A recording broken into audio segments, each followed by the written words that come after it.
आज हम लोग बहुत ज़बरदस्त चीज़ पढ़ेंगे और साथ में ही आपको नोट्स बनाना है, ठीक है? और तेज़ी से लिखना, बस ये मत कहना कि सर प्लीज़ रिपीट।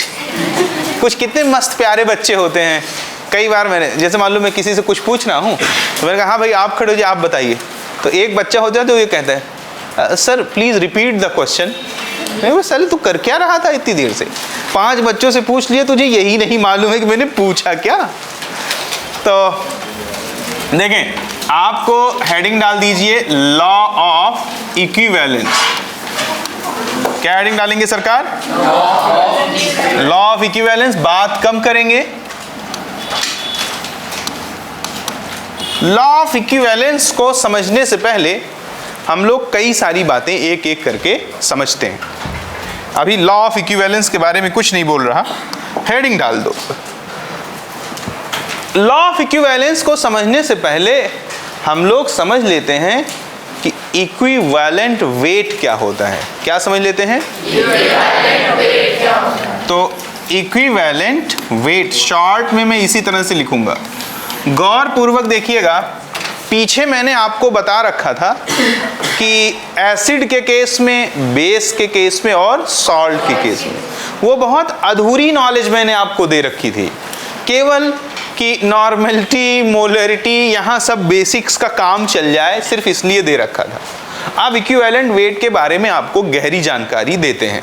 सरकार मेरे जरा देखिएगा कि अगर मैं कहूँ कि किसी भी चीज का वह वेट जो 1 मोल हाइड्रोजन के साथ रिएक्ट करता हो या किसी केमिकल रिएक्शन में 1 मोल हाइड्रोजन को रिप्लेस करता हो, बहुत गौर से सुनिएगा, किसी भी चीज का वह वेट जो 1 मोल हाइड्रोजन से रिएक्ट करता हो या किसी केमिकल रिएक्शन में 1 मोल हाइड्रोजन को क्या करता हो? रिप्लेस करता हो। तो सबसे पहले लिख दीजिएगा कि that amount of any substance which combined with the that amount of any substance which combined with the 1 mole of hydrogen, that combined with the 1 mole of hydrogen or replaces, that combined with the 1 mole of hydrogen or replaces 1 mole hydrogen in any chemical reaction.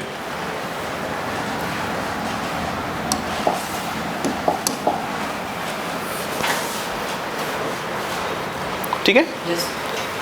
इतना लिख दिया, उसको अपन क्या बोलते हैं? Equivalent weight बोलते हैं। ठीक है? अब जरा गौर पूर्वक देखिएगा, जैसे अगर मैं लिख दूं NH3, क्या लिख दूं? NH3। तो यहां पर अगर आप ध्यान पूर्वक देखें तो 3 मोल हाइड्रोजन से कंबाइन कर रहा है 1 मोल नाइट्रोजन। बोलिए सरकार, 1 मोल नाइट्रोजन का जो वजन होगा, मोल दिया है, मास चाहिए, मोलर मास से क्या करेंगे? नाइट्रोजन का मोलर मास 14 होता है। बोलो, ठीक है। अब सरकार देखना, बहुत ज्यादा कोरस में नहीं बोलना है, ठीक है? अब जरा देखना, 3 मोल हाइड्रोजन से कंबाइन करने वाला नाइट्रोजन है 14 ग्राम। तो 3 मोल से तो मतलब है नहीं, क्योंकि साफ साफ तुमने अपने डेफिनेशन में लिखा है कि किसी भी चीज का वह अमाउंट जो 1 मोल हाइड्रोजन के साथ क्या करता है? कंबाइन करता है, उसी को हम लोग क्या बोलते हैं? एक इक्विवेलेंट वेट बोलते हैं। ठीक है, अब जरा श्रीमान देखना कि 1 मोल हाइड्रोजन से जो है 14/3 ग्राम नाइट्रोजन कंबाइन करेगा, तो यही इसका क्या हो जाएगा? Equivalent weight. बोलो हाँ। शॉर्ट में इसे ही 1 इक्विवेलेंट भी बोलते हैं। क्या बोलते हैं इसे? 1 इक्विवेलेंट। आई बात समझ में? ठीक है, अब जरा देखना एक चीज और बता दे, एक ग्राम इक्विवेलेंट जो होता है वो आपने पीछे पढ़ रखा था, amount of substance in gram divided by equivalent weight होता है। बोलो हाँ। हाँ। अब जरा देखना, अगर हम ग्राम इक्विवेलेंट 1 ले दें तो जरा देखो, अमाउंट ऑफ सब्सटेंस इन ग्राम जो है वो इक्विवेलेंट वेट के क्या हो जाएगा, बराबर। इक्विवेलेंट वेट किसके बराबर हो जाएगा, अमाउंट ऑफ सब्सटेंस इन ग्राम के। बोलो हाँ। हाँ। कितना परसेंट, हाँ 100%। यानी कि जो इक्विवेलेंट वेट है उसको ही हम और क्या बोलते हैं, 1 इक्विवेलेंट भी बोल सकते हैं। क्या बोल सकते हैं उसको हम लोग, आई बात समझ में कि नहीं, पक्का, ठीक है। अब जरा देखो, जैसे मैं आगे चलता हूं, आगे मैं बात कर दूं H2O की बात कर दूं, किसकी बात कर दूं, H2O। अगर H2O की बात करूंगा तो फिर यहां धैर्यपूर्वक देखो कि 2 मोल हाइड्रोजन के साथ कंबाइन कर रहा है 1 मोल ऑक्सीजन। बट मुझे इससे नहीं मतलब है कि 2 मोल के साथ कितना कंबाइन कर रहा है, मेरा मतलब है 1 मोल के साथ कितना करेगा। तो 1 मोल हाइड्रोजन के साथ कंबाइन करेगा 1/2 मोल ऑफ ऑक्सीजन, और 1/2 मोल का मतलब क्या हो जाता है, मल्टीप्लाइड बाई 16, 8 ग्राम आ गया। बोलो हाँ। तो आपने लिखा है कि 1 मोल हाइड्रोजन के साथ किसी भी सब्सटेंस का जितना हिस्सा कंबाइन करता है वही उसका क्या कहलाता है, इक्विवेलेंट। तो ये 8 ऑक्सीजन का क्या हो जाएगा, या इसी को ही अपन क्या बोल सकते हैं, 1 मतलब इक्विवेलेंट। बोलो हाँ। पक्का। हाँ। इसी तरह से अगर मैं आगे चल दूं और मैं लिख दूं कि हमारे पास कहीं लिखा है, सपोज मान लीजिए PH3 लिखा है, और मुझे फास्फोरस का क्या चाहिए, इक्विवेलेंट वेट, पक्का। तो 3 मोल हाइड्रोजन से कंबाइन करता है 1 मोल फास्फोरस, तो 1 मोल हाइड्रोजन से कंबाइन करेगा 1/3 मोल ऑफ फास्फोरस, और 1/3 मोल फास्फोरस का मास 1/3 इंटू 31, और 3 1 के 3 और 0 डेसिमल 10 पॉइंट समथिंग आ जाएगा कि नहीं आ जाएगा। उम्मीद करता हूँ कि आपको अभी तक जितना मैंने बोला वो समझ में आया होगा। ऐसे ही HCl के लिए निकाल दो, तो 1 मोल हाइड्रोजन से 1 मोल क्लोरीन कंबाइन करता है, जिसका 1 मोल का मास 35.5 ग्राम है, यही इसका क्या हो जाएगा, इक्विवेलेंट वेट। नहीं समझा? समझा। इसको देख करके बच्चे के मन में एक गलत फहमी आती है, पूछो क्या? उसको लगता है इक्विवेलेंट वेट निकालने के लिए हाइड्रोजन का होना अनिवार्य है, बट ऐसा कुछ भी नहीं है। तो इतना अगर आपने लिख लिया है तो स्टार लगा के लिखिएगा कि for the calculation of equivalent weight, for the calculation of equivalent weight, presence of hydrogen is not necessary. For the calculation of equivalent weight, presence of hydrogen is not necessary. Equivalent weight के calculation के लिए hydrogen का होना जरूरी नहीं है। अब कुछ एग्जाम्पल उठाता हूं। लिखने की प्रक्रिया ध्यान से करनी है, जब तक किसी से बोला ना जाए तब तक उसको बात नहीं करनी है, ध्यान दें।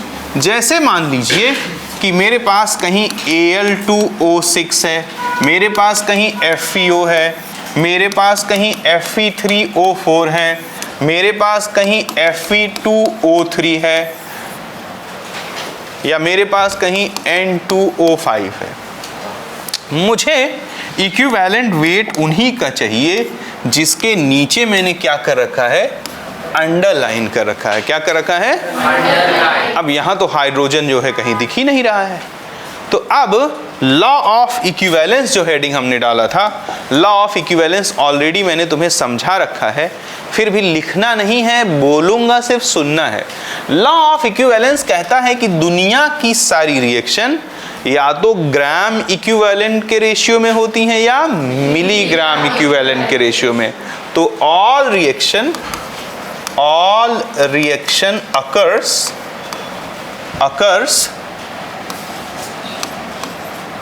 occurs either in the ratio of, लिखना नहीं है, बाद में लिखना, either in the ratio of gram equivalent और मिलीग्राम इक्विवेलेंट। संसार की सभी रिएक्शन या तो ग्राम इक्विवेलेंट के रेशियो में होती हैं या मिलीग्राम इक्विवेलेंट। बस इसी बात से मेरा आंसर देखो कैसे आता चला जाएगा, ध्यान पूर्वक देखना। अगर मैं इस रिएक्शन को बारीकी से देखूं तो ये एल्युमिनियम और ऑक्सीजन के रिएक्शन के बाद ही बना होगा, क्योंकि ये कंबाइंड प्रोडक्ट है किसका, एल्युमिनियम का। और अब लिख सकते हो, देखो एल्युमिनियम और ऑक्सीजन का, इसका मतलब ग्राम equivalent of aluminium should be equal to the gram equivalent of oxygen। बोलो हाँ। अब जरा देखना ग्राम इक्विवेलेंट क्या होता है, amount of substance in gram divided by equivalent wait. बोलो हाँ। और यहाँ भी क्या हो जाएगा, amount of substance in gram divided by equivalent wait. But left hand side पे जो बातें हम करेंगे, all these talks are for aluminium and right hand side पे all these talks are for oxygen। Agree की एंग्री? ठीक है। अब जरा देखो कितने मोल ऑक्सीजन मौजूद है, 3 मोल ऑक्सीजन का वजन कितना हो जाएगा, 3 इंटू 60। इक्विवेलेंट वेट अभी थोड़ी देर पहले देखिए 8 होता है। यहाँ आ जाइए, amount of substance in gram 2 into 27। Aluminium का मोलर मास 27 होता है। कितने मोल मौजूद हैं, तो 2 मोल का मास कितना हो जाएगा, 2 इंटू 27 अपॉन इक्विवेलेंट वेट, यही हमको निकालना है। 8 दूनी 2 से 2 x कितना आ गया, 27। 3 9 27, कितना आ गया, 9। Without the presence of hydrogen मैंने एल्युमिनियम का इक्विवेलेंट वेट निकाला कि नहीं निकाला? किसी को कोई समस्या? नहीं। आगे जरा देखें, आयरन का ऑक्साइड है, बोलो हाँ। तो यहाँ भी क्या लिख देंगे, gram equivalent of iron is equals to gram equivalent of oxygen. Amount of substance in gram divided by equivalent weight. Amount of substance in gram 56, molar mass 56 होता है ना, अपॉन इक्विवेलेंट वेट 8 दूनी 16। x की value कितनी आ गई, 28 दूनी 56, 28 आ गई। हैं, इधर आ जाइए, gram equivalent of iron is equals to gram equivalent of oxygen. Gram equivalent क्या होता है, amount of substance in gram. कितने मोल हैं इसमें ऑक्सीजन के, 4 मोल का वजन 4 मोल का जो वजन होगा वो 4 इंटू 16। इक्विवेलेंट वेट मालूम है तुम्हें 8 इक्वल्स टू, यहाँ कितने मोल हैं, 3 इंटू 56 निकालना है x। 8 दूनी 16 पक्का, और ये 4 दूनी 8 हो गया, यानी x की वैल्यू 3 इंटू 56 अपॉन 8 हो गया। बोलो, तो इसको सॉल्व करोगे तो 3 इंटू 4 1 जा 4 और 4 4 जा 16, 4 2 जा 8। बोलो, और 2 7 14 21 आ गया कि नहीं? हैं, बोल नहीं रहे हो? कुणाल भाई समझा? ठीक है, किसको नहीं समझा भाई, है कोई? हाथ उठाए, दोबारा बता दूंगा। अब इसमें दोबारा बताने जैसा कुछ है नहीं, लेकिन बट कहोगे तो बता दूंगा।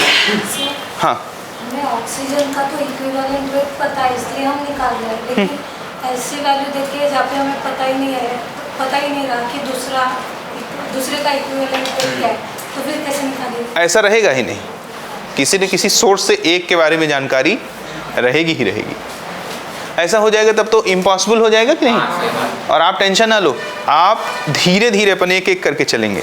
अभी इसको समझा आपने, आगे जब पूरा पढ़ा दूंगा तो आप पता लग जाएगा कि किसी भी तरह का कोई दिक्कत आपको आने वाला नहीं, ऐसा नहीं रहेगा जैसा आप एज्यूम कर रहे हैं। ठीक है, चलिए आगे देखें। यहाँ पे क्या हो जाएगा, 2 इंटू डायरेक्ट लिख रहा हूँ 56 अपॉन x, और 16 इंटू 3 और अपॉन 8, यहाँ से आ जाएगा x, निकाल लेना। यहाँ जरा देखिए, नाइट्रोजन का निकालना है तो 2 into upon x equals to 5 into 16 upon 8। बोलो हाँ। इस क्वेश्चन में एक बहुत बड़ा, बहुत गहरा राज छुपा हुआ है। बोलो क्या? देखो, 8 दूनी 16 हो गया, 2 से 2 कट गया, x की वैल्यू 56 अपॉन 3 हो गई। बोलो हाँ। अगर मैं इसको सॉल्व कर दूं, 3 1 जा 3, 2 6 26 3 8 24, 2 26, 3 6 18, 3 6 18, 18.6। अब जरा आंखें खोल के देखो, इस कंपाउंड में भी आयरन है, इस कंपाउंड में भी आयरन है, इस कंपाउंड में भी आयरन है, और आयरन का यहाँ इक्विवेलेंट वेट, यहाँ, यानी एक ही एलिमेंट का अलग अलग कंपाउंड में इक्विवेलेंट वेट, जैसे मोलर वेट किसी भी चीज का बदलता नहीं, लेकिन इक्विवेलेंट वेट बदल सकता है। ऐसा मानते हो कि नहीं मानते हो? पक्का मानते हो? ठीक है, तो लिख लीजिएगा स्टार लगा के।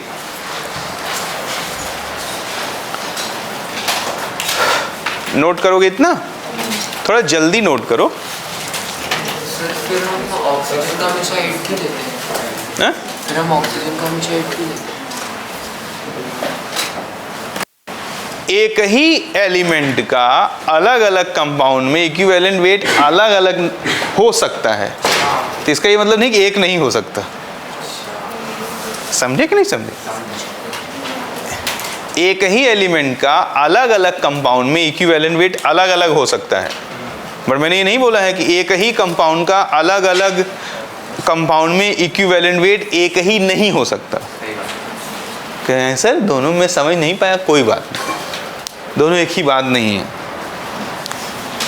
ठीक है, इतना लिख दिया आपने? बहुत तेजी से काम करें।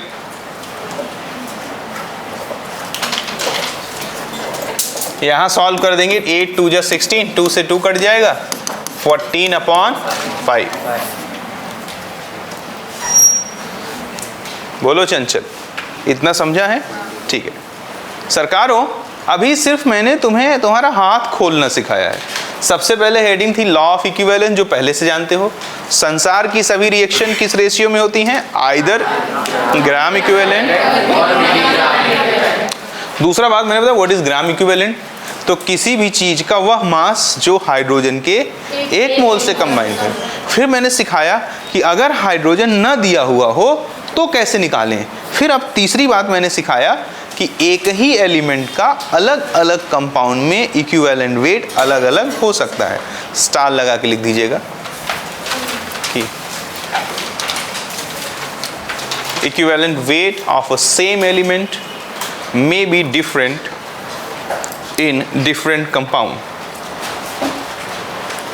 Equivalent weight of same element may be different in different compound.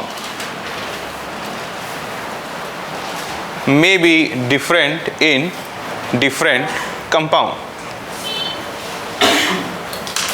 हो गया इतना? ये मैंने एलिमेंट के लिए बात किया है। कंपाउंड के लिए भी ये बात सच है। एलिमेंट और कंपाउंड में तो अंतर जानते हो ना? Very good. जैसे मैं दिखा देता हूँ, गौर पूर्वक देखिएगा। जैसे मान लीजिए कि मेरे पास सपोज करिए कि NaOH है। क्या है? NaOH। इसका रिएक्शन मैंने H3PO3 से करा दिया। इसी NaOH का रिएक्शन मैंने फिर H3PO3 से करा दिया, और इसी NaOH का रिएक्शन मैंने फिर H3, चलो PO4 ले लो, H3PO4 से करा दिया। बोलो हाँ। अब जरा गौर से देखना, यहाँ प्रोडक्ट बन रहा है NaH2PO4 और बन रहा है H2O। यहाँ बन रहा है मैंने पढ़ाते समय बोला था, जो 100% अटेंशन नहीं देगा I am not responsible. Na2HPO4 और क्या बन जाएगा? H2O। यहाँ 2 से मल्टीप्लाई करना पड़ेगा, बोलो। और यहाँ किससे मल्टीप्लाई करना पड़ेगा? 2 से मल्टीप्लाई करना। यहाँ मैं लिख सकता हूँ Na3PO4 और यहाँ पे क्या बन जाएगा? H2O। यहाँ 3 मोल लग गया कि नहीं लग गया? बोलो पक्का? तो पहले रिएक्शन में अगर देखा जाए तो H3PO4 से कितने मोल हाइड्रोजन रिप्लेस हुए हैं? 1, दूसरे में 2, तीसरे में 3। पक्का? तो यहाँ इसका जो वैलेंसी फैक्टर है 1 होगा, यहाँ 2 और यहाँ कितना हो जाएगा? 3। तो तीनों रिएक्शन में अगर यहाँ तुम पूछोगे इक्विवेलेंट वेट, क्या पूछोगे? Equivalent weight. तो क्या पढ़े, तो molar mass upon valency factor ना, तो क्या हो जाएगा मोलर मास अपॉन 1। यहाँ इक्विवेलेंट वेट पूछोगे तो क्या हो जाएगा मोलर मास अपॉन 2, और यहाँ इक्विवेलेंट वेट पूछोगे तो क्या हो जाएगा मोलर मास 3। तो एक ही कंपाउंड का H3PO4 अलग अलग रिएक्शन में इक्विवेलेंट वेट क्या हो गया, एनी प्रॉब्लम, किसी को कोई समस्या, 100% क्लियर है ये बात, ठीक है। अब बच्चों देखो, सबसे जो मेन खेल है आज का वो है एन फैक्टर जानना। क्या जानना, एन फैक्टर, या इसी को बोलते हैं वैलेंसी फैक्टर। इसको जानना सबसे कमाल की बात है, इसको इसी पे हमें काम करना है। तो एन फैक्टर होता क्या है, किसी भी कंपाउंड का एक मोल जितने मोल इलेक्ट्रॉन को लेगा या देगा, किसी भी कंपाउंड का एक मोल जितने मोल इलेक्ट्रॉनों को लेगा या देगा, वही उसका क्या कहलाता है, एन फैक्टर या वैलेंसी फैक्टर। तो लिखिएगा कि नंबर ऑफ इलेक्ट्रॉन्स गेन्ड और released by 1 mole of any compound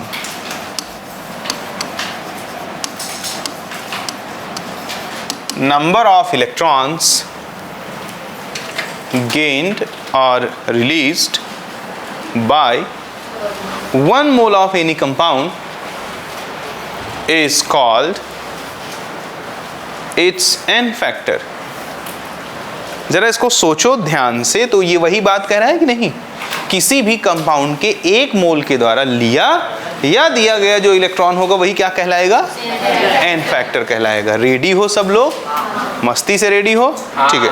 तो देखो सबसे पहला क्वेश्चन ले देता हूं जो बड़ा प्यारा लगता है मुझे, हर साल पढ़ाता, K4FeCN का 6 है, एक कॉम्प्लेक्स कंपाउंड है। क्या है वो बच्चों, खूब ध्यान से देखना, असली वाला अकल लगेगा।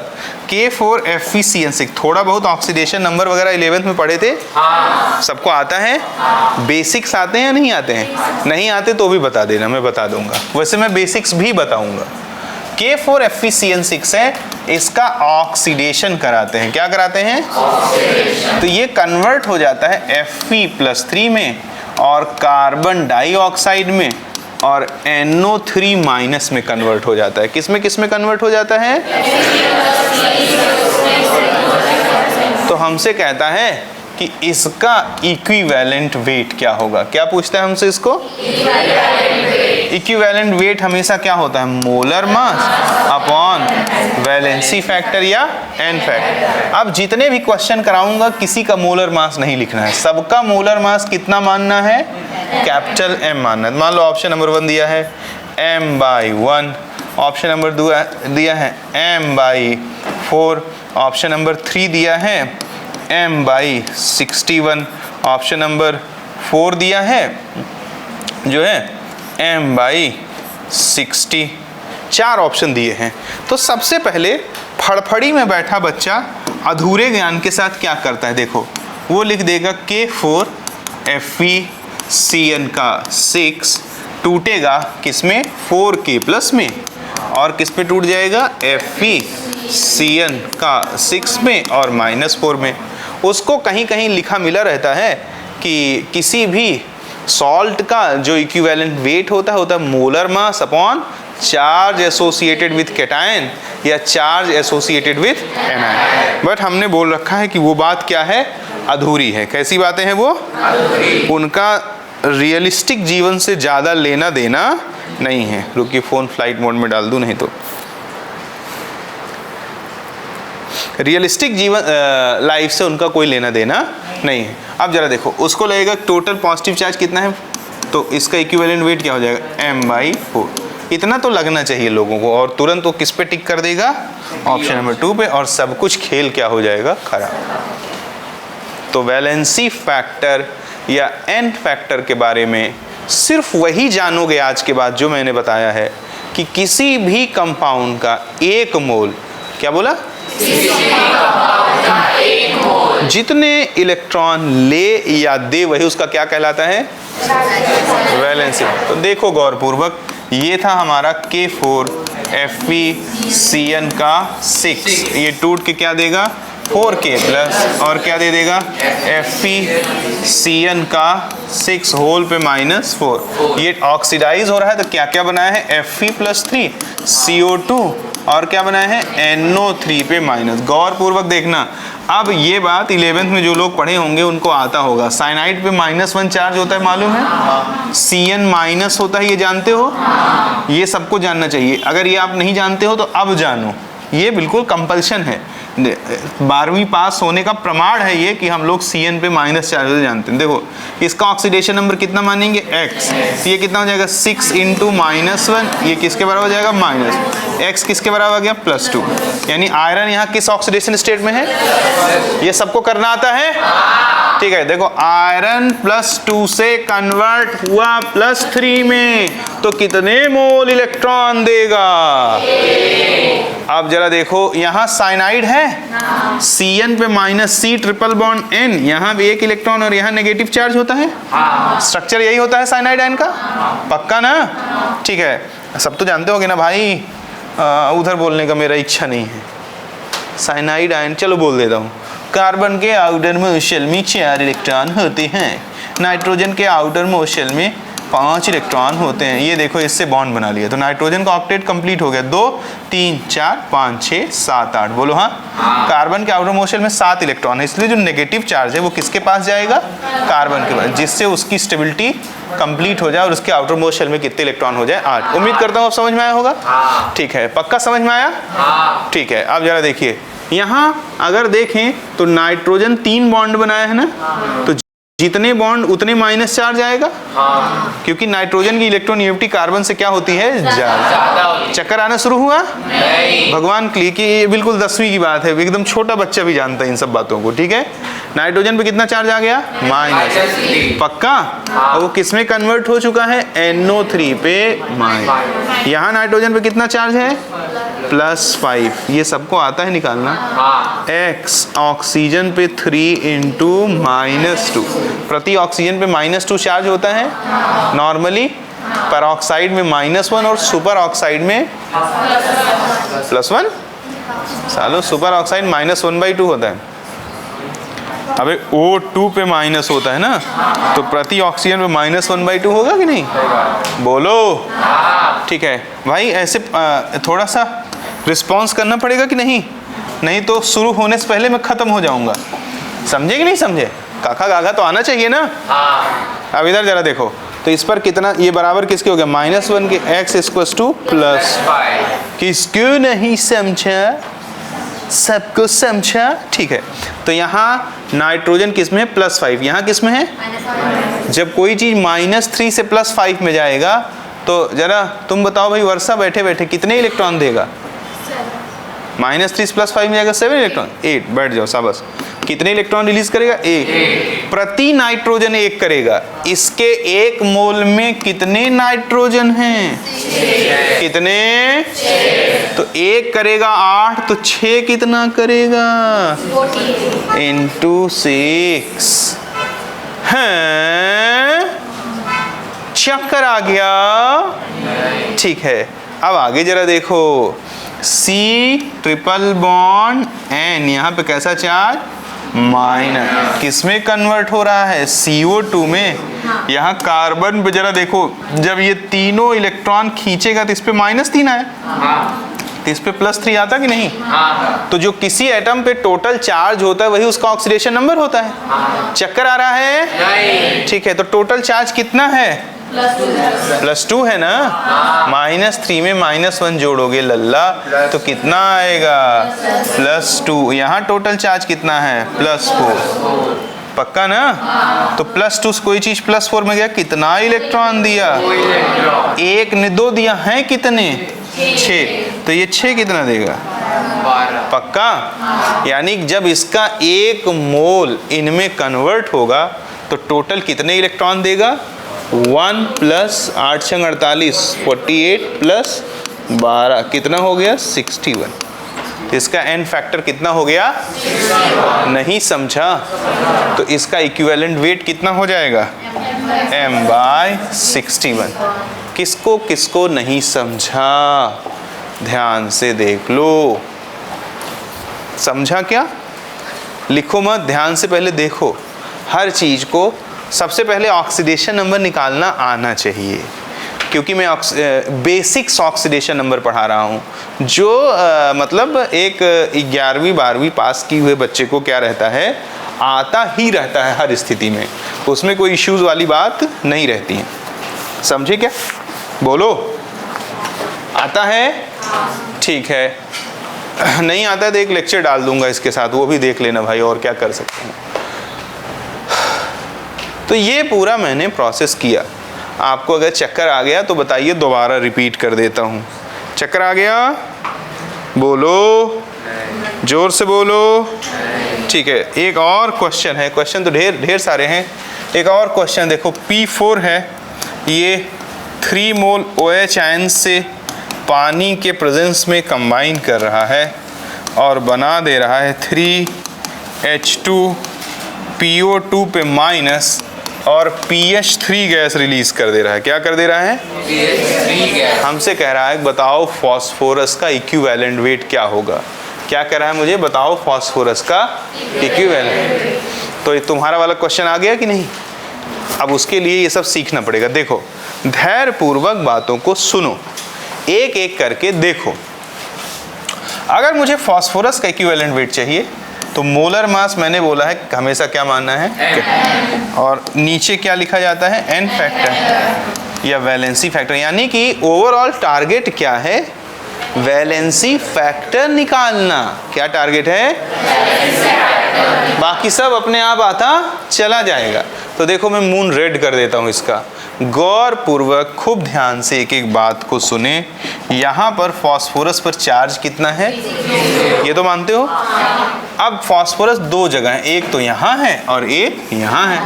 PH3 में PHHH है, बोलो हाँ। तो फॉस्फोरस का मानोगे X, हाइड्रोजन का कितना हो जाएगा? +1, और ओवरऑल 0, तो X कितना हो जाएगा? -। या ऐसे भी कह सकते हो कि 3 बॉन्ड बनाया है। फॉस्फोरस की इलेक्ट्रोनेगेटिविटी हाइड्रोजन से थोड़ी ज़्यादा होती है, तो जिसकी इलेक्ट्रोनेगेटिविटी ज़्यादा होगा उसी की तरफ इलेक्ट्रॉन खिंच जाते हैं। तो प्रति बॉन्ड -1 आएगा, तो 3 बॉन्ड का कितना हो जाएगा? नॉर्मल सी बात है कि नहीं? अगर 3 बॉन्ड का -3 हो गया तो यहाँ फॉस्फोरस का ऑक्सीडेशन नंबर कितना है? -3। और साथ ही साथ यहाँ निकालोगे तो 2 इंटू हाइड्रोजन का कितना हो गया? +1, और प्लस फॉस्फोरस का X प्लस ऑक्सीजन का 2 इंटू इज इक्वल्स टू -1, तो +2, और -4 में +2 जोड़ दोगे तो -2, उधर ले जाओगे +2, तो यहाँ कितना हो गया? +1। बोलो हाँ।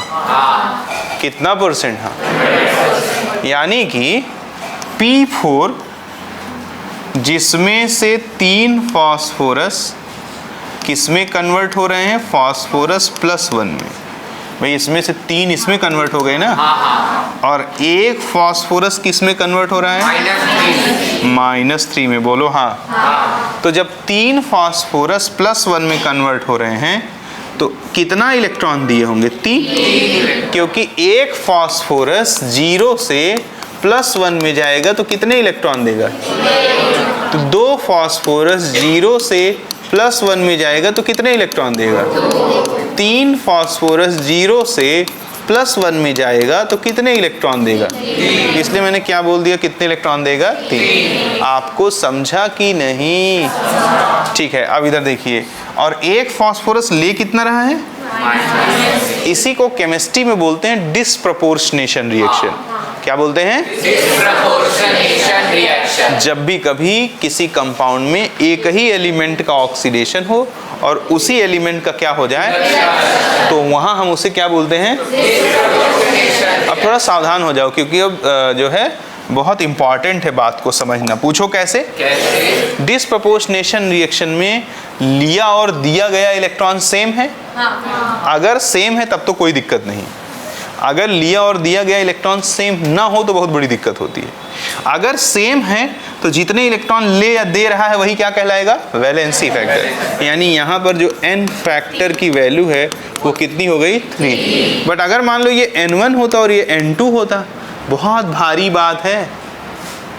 n1 और n2 होता यानी लिया और दिया गया इलेक्ट्रॉन सेम ना होता। दिमाग को ठंडा कर लो, तो ऐसी स्थिति में n फैक्टर क्या होता है, n1 into n2 upon n1 plus n2 होता है। बहुत इंपॉर्टेंट बात है ये, बहुत ही ज़्यादा इंपॉर्टेंट बात है।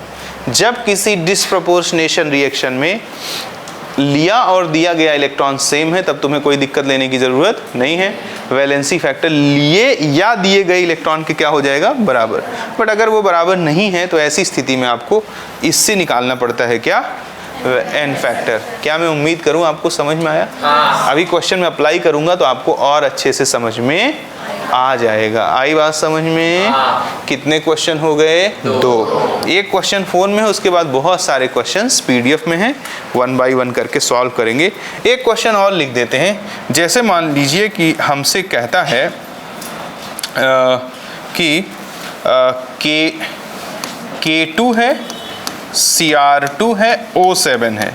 इसका कन्वर्जन K2 CrO4 Cr2O3 और O2 में हो जाता है। और मुझसे कह रहा है कि आप K2 Cr2O7 का क्या बताइए, इक्विवेलेंट वेट बताइए। क्या बताइए, इक्विवेलेंट वेट। देखो मोल को थोड़ा टफ माना जाता है, मोल में इससे स्मार्ट टॉपिक कोई दूसरा नहीं है। तो देख इसमें बहुत ब्रेनी तरीके से काम करना पड़ेगा, स्मार्ट आदमी की तरह। इसमें दंड फंद करने से आंसर कभी भी आता नहीं है। तो देखो इसमें अगर तुम देखो तो K2 Cr2O7 ये एक बार सबकी ज़िंदगी में आता है। पूछो कब, पूछो और ज़ोर से पूछो कब।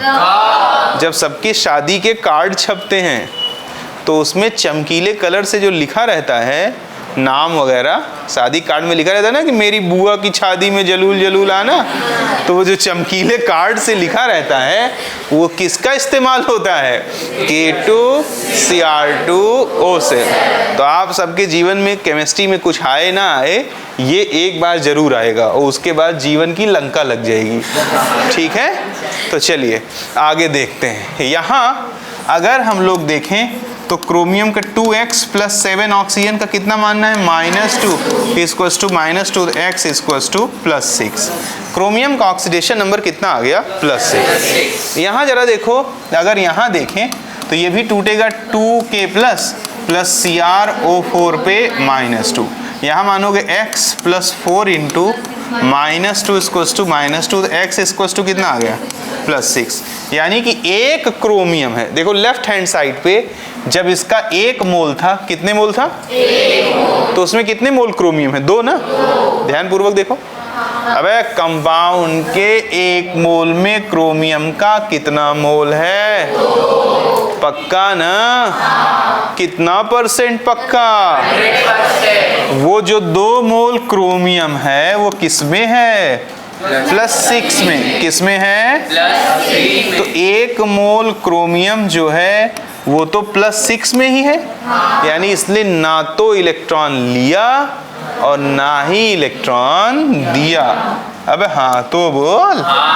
इधर जो 2 Cr प्लस था, इसका 1 Cr +6 से +6 में है, तो +6 से +6 में है तो इलेक्ट्रॉन लिया या दिया, अबे दिया होता तो पॉजिटिव चार्ज बढ़ जाता, लिया होता तो पॉजिटिव चार्ज ना तो बढ़ा है और ना ही, इसका मतलब ना तो लिया है और ना ही। अगला क्रोमियम देखें, यहाँ ऑक्सीडेशन नंबर कैसे निकालेंगे, 2x plus 3 into -2 equals to 0। ये किसको करना नहीं आता है कोई ऐसा, क्या है कोई, थैंक गॉड। ठीक है, 2x 3 दूनी 6 उधर चला गया 6, तो x कितना आ गया, प्लस। एक क्रोमियम है जो +6 से कहाँ बदल जा रहा है, +6 से +3 बदलने में कितना इलेक्ट्रॉन लेना पड़ेगा, यानी इसके 1 मोल ने कितने मोल इलेक्ट्रॉन लिए या दिए, 3 मोल इलेक्ट्रॉन 3 मोल इलेक्ट्रॉन 3 मोल इलेक्ट्रॉन ये सबको दिख रहा है। यहाँ भी देखो पोटेशियम मामा किसमें था, K+ में, यहाँ भी किसमें है, इधर भी ऑक्सीजन -2 में, इधर भी किसमें, -2। यानी कि जो लेन देन की प्रक्रिया कर रहा है वो सिर्फ क्रोमियम कर रहा है। रिएक्टेंट के 1 मोल में क्रोमियम के कितने मोल हैं, और वो किस स्टेट में है, पक्का। अब वो प्रोडक्ट में जब कन्वर्ट हो रहे हैं तो एक क्रोमियम तो +6 का +6 में ही है, दूसरा क्रोमियम +6 से, तो यानी कि इसके एक क्रोमियम ने कितने इलेक्ट्रॉन ले लिए, बाकी ने कुछ नहीं किया, बोलो हाँ। तो यानी एक्चुअली इस पूरे के 1 मोल ने 3 मोल इलेक्ट्रॉन लिया। हाँ। तो इसका इक्विवेलेंट वेट क्या हो जाएगा, मोलर मास अपॉन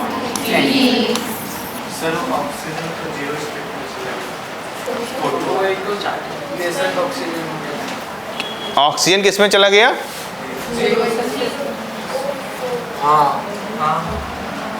देख लेता हूं।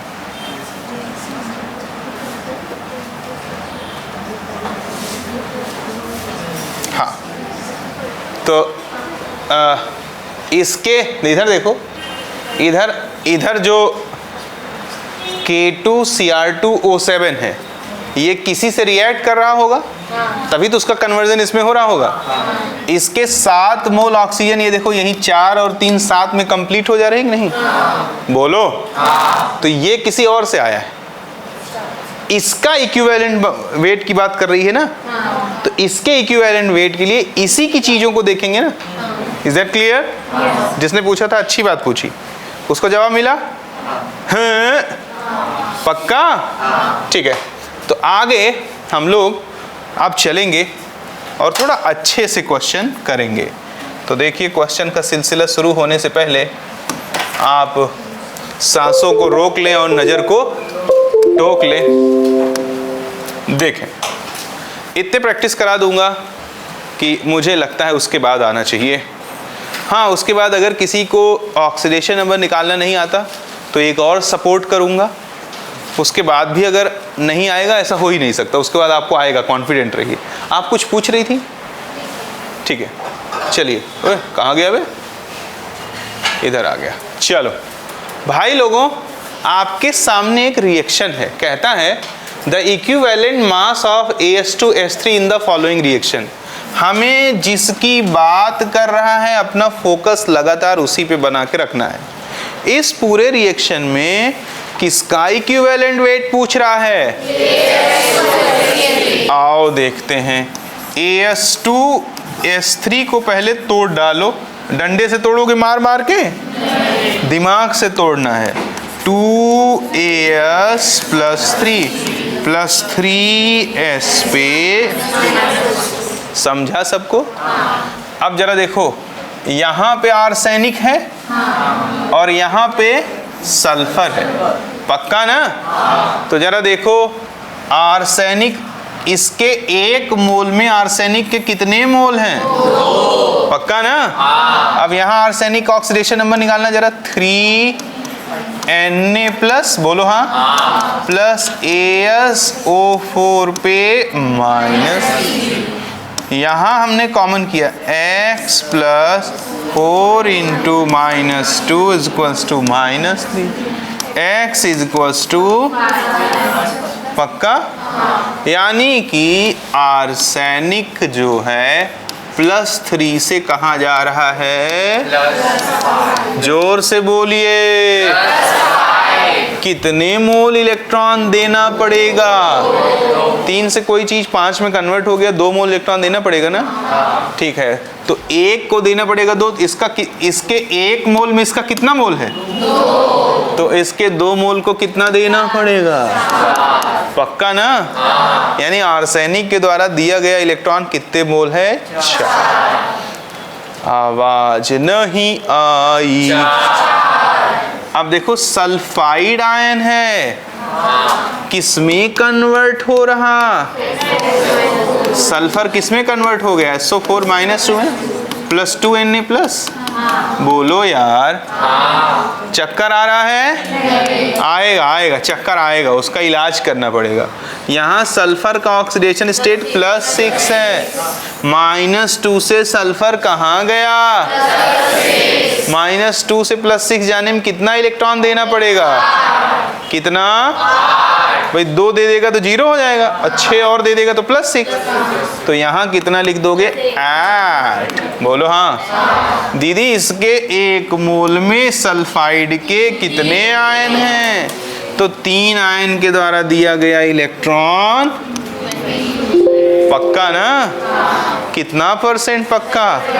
तो इस पूरे रिएक्शन में 1 मोल AS2S3 ने कितने मोल इलेक्ट्रॉन दिए?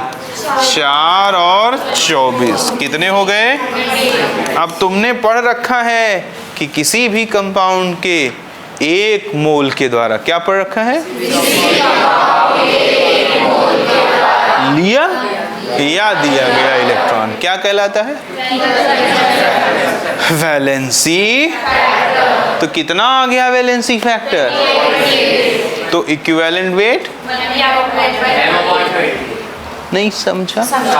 सावधानी से एक एक काम करते चलिए।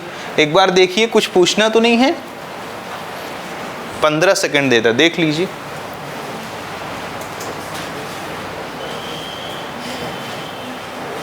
हर क्षण दिमाग में ये बात क्लियर रखनी है कि कंपाउंड के 1 मोल के द्वारा लिया या दिया गया इलेक्ट्रॉन पता लगाना है। कंपाउंड के 1 मोल के द्वारा लिया या दिया गया इलेक्ट्रॉन पता लगाना है। Any problem? ठीक है, अगला क्वेश्चन नंबर 2 कहता है the number of moles of FeC2O4 required to react with 1 mole of, अभी इसको रुके रहिए, the number of peroxide linkage. हाँ, ये करना है आपको। लग रहा है दूसरा PDF खोल दिया मैंने। कोई बात नहीं, इसमें सिर्फ आज आपको क्या पढ़ना है? वैलेंस फैक्टर वाले क्वेश्चन करने हैं। तो देखिए अगला क्वेश्चन हमारा ये है, क्वेश्चन नंबर 4। क्वेश्चन नंबर 4 कहता है CuSO4 प्लस Ki क्या देता है? Cu2I2 प्लस I2 और प्लस K2SO4 क्या देता है? Cu2I2 plus I2 plus K2SO4। किसका इक्विवेलेंट वेट पूछ रहा है? किसका? पक्का ना? तो देखो जरा गौर पूर्वक, अंडरलाइन है ना उसके नीचे, जहां अंडरलाइन होगा वही पूछ रहा है, समझ लो। तो गौर पूर्वक देखो, CuSO4 में कॉपर का ऑक्सीडेशन स्टेट +2 है और सल्फेट SO4 -2। पक्का?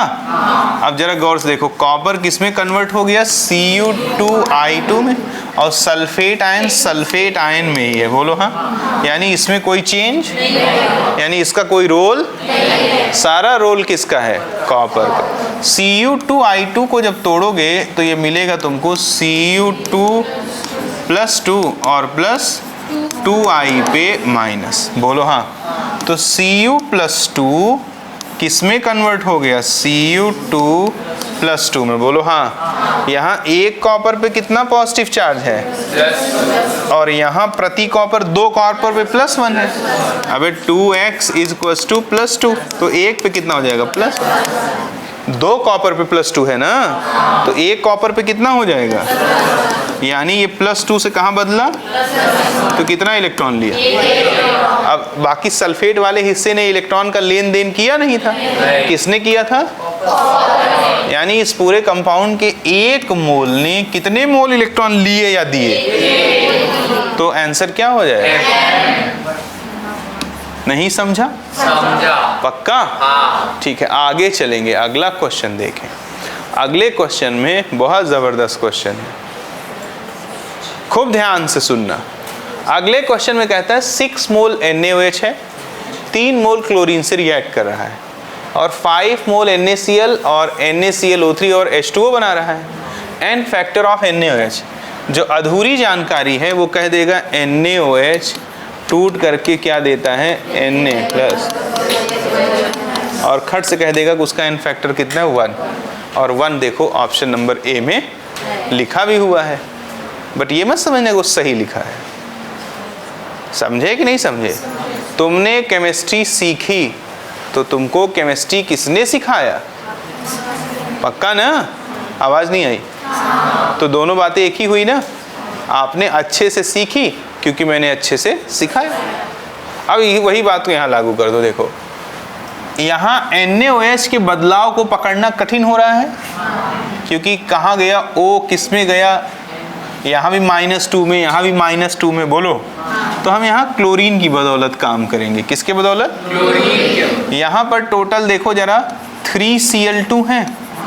कितना %? हाँ, यानी टोटल 6 क्लोरीन है, जिसमें से 5 तो NaCl में कन्वर्ट हो गया और एक है जो NaClO3 में। अब और ज़्यादा डेप्थ में अगर मैं उतरना चाहूँ तो आप मुझे मना नहीं कर सकते। मैंने इसको मिटा दिया और मैंने सिर्फ क्या लिख दिया? ये आयंस लिख दिए। क्या लिख दिए? सिर्फ आयंस लिख दिए। यहाँ पे मैंने Cl- के 5 मोल है, यहाँ इसके 1 मोल कर दिए। यानी टोटल जो 6 मोल क्लोरीन था, बोलो, वो 5 मोल क्लोराइड आयन में बदला। तो यहाँ तो 0 में था, तो 5 मोल क्लोराइड आयन में बदला होगा तो 5 मोल इलेक्ट्रॉन लिया होगा कि नहीं? आवाज नहीं आई? ये जरा देखो, ये ClO3 माइनस है तो यहाँ x + 3 × -2 = -1, तो x = +5। एक क्लोरीन इसमें टोटल 6 थे ना, 5 ऐसे गए हैं और एक इधर आया है। हाँ या ना? अबे दिख रहा है कि नहीं? पक्का ना? उस एक क्लोरीन ने कितने मोल इलेक्ट्रॉन दिए? 5। पक्का?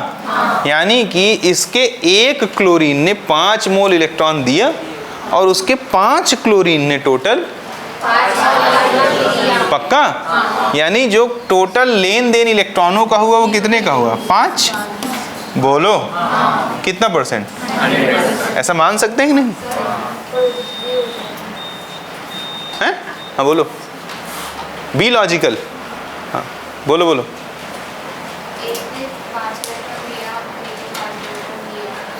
एक 5 ने 5 इलेक्ट्रॉन लिया और एक ने 5 इलेक्ट्रॉन दिया। बोलो। हाँ। ये देखो क्या लिखा, 5 क्लोरीन ने 5 इलेक्ट्रॉन लिया। मुंह से निकल गया होगा शायद। अभी समझा क्या इतना? ठीक है। तो यहाँ अगर हम देखें तो इसके 3 मोल ने कितने मोल इलेक्ट्रॉनों का लेन देन किया? 5। पक्का? तो 1 मोल ने कितने का किया फिर? 5/3। ऐसा मान सकते हैं? बोलो। बट हमें क्लोरीन की बात नहीं कर रहा, हमसे किसकी बात कर रहा है? तो देखो जरा, अगर NaOH का कितना मोल है? 6 मोल। बोलो कितना %? हाँ, 100%। तो 6 मोल NaOH है और टोटल लिए और दिए गए इलेक्ट्रॉन कितने हैं? 5। तो 1 मोल के हिस्से में कितना आया? नहीं समझा? वेट, कोई बात नहीं। हमसे पूछ रहा था NaOH का इक्विवेलेंट वेट। उसके लिए हमें चाहिए था NaOH का वैलेंसी फैक्टर। अधूरी नॉलेज अगर हम रखें तो आंसर हमारा क्या हो जाएगा? 1। और बट ऑब्वियस है कि क्वेश्चन में आंसर 1 दिया हुआ भी है। बोलो, जो और ज़्यादा डेंजरस है कि नहीं? चलो मैं इसको और शुद्ध साफ शब्दों का इस्तेमाल करने की, साफ तो किया है, और डेप्थ में उतरने की कोशिश करता है। बताओ जरा, ग्राम इक्विवेलेंट ऑफ NaOH जो होगा वो सदैव बराबर होगा ग्राम इक्विवेलेंट ऑफ क्लोरीन के। हाँ कह दो। ग्राम इक्विवेलेंट क्या होता है? Amount of substance in gram upon equivalent. यहाँ क्या होगा? Amount of substance in gram divided by equivalent weight. Amount of substance in gram क्या हो जाएगा 6 into molar mass upon equivalent weight क्या हो जाएगा molar mass upon valency factor, जो कि कहाँ चला जाएगा ऊपर, बोलो हाँ। यहाँ क्या हो जाएगा amount of substance in gram 3 into molar mass upon molar mass into valency factor कितना है 5। अबे क्लोरीन का वैलेंसी फैक्टर इतना कूटूंगा ना, बोलो 5 है, कितना परसेंट, हाँ सालो इसके 3 मोल ने 5 मोल इलेक्ट्रॉनों का लेन देन किया है, तो 1 मोल के द्वारा लिया या दिया गया इलेक्ट्रॉन उसका वैलेंसी फैक्टर कहलाता है। क्या बोला, 1 मोल के द्वारा उसका वैलेंसी फैक्टर कहलाता है। अगर यहाँ 5 लिख दिए तो बेड़ा गर्क हो जाएगा।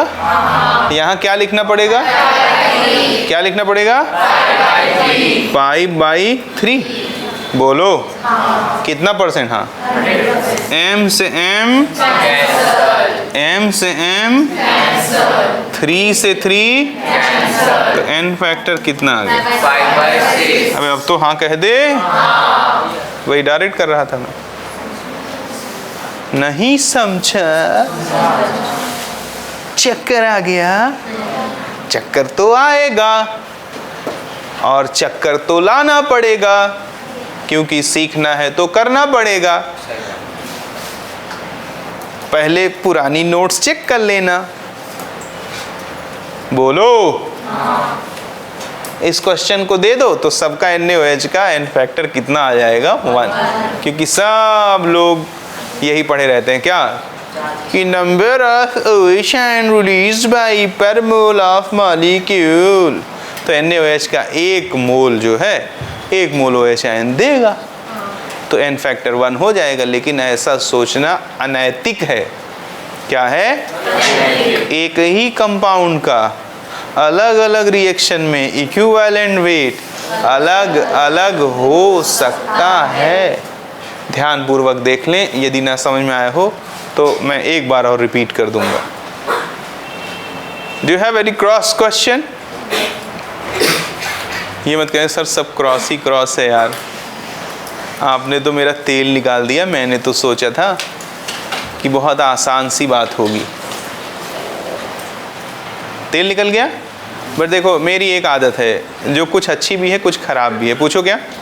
मैं ये नहीं देखता कि सामने वाले को आ रहा है कि नहीं, मैं अच्छे से लेक्चर डिलीवर करता, स्टैंडर्ड से कॉम्प्रोमाइज़ किए बिना लेक्चर डिलीवर करता। अब अगर क्लास सेटिस्फैक्शन बेस्ड टीचिंग करना हो तो मेरा काम बहुत आसान हो जाएगा। बट चेतन भाई सेटिस्फैक्शन बेस्ड टीचिंग करता तो 630 नंबर ले करके दोबारा मुझसे पढ़ने ना आते।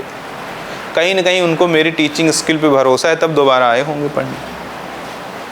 तो आप जो है खूब बढ़िया से मेरी बातों को समझें, अपने नॉलेज को लिफ्ट अप करें और खूब एक एक बात को गौरपूर्वक सुन के घर पे जाके दोबारा करें। समस्या आए मुझसे फिर से पूछें, यही तो एक रास्ता है हमारे पास। नहीं तो आपको लगेगा कि डी एंड एफ ब्लॉक में जब वो क्वेश्चन रिलेट करता है ना तो बच्चा सोचता है इसे याद करना है, एक्चुअली उसे याद नहीं करना। चलो आगे चलूँ। हाँ एक बार और बता देता हूँ, क्वेश्चन में हमसे NaOH का इक्विवेलेंट वेट पूछ रहा है। जनरलाइज्ड वे में आंसर कर दे तो आंसर भक्क से 1 आ जाएगा, लेकिन 1 आंसर परफेक्ट नहीं है, गलत बात है। तो हमने देखा यहाँ, सोचा बहुत देर तक, तो मैंने देखा कि यार ये तो बात बिगड़ रही है, सीधे सीधे NaOH का अप्रोच ही नहीं हो पा रहा है।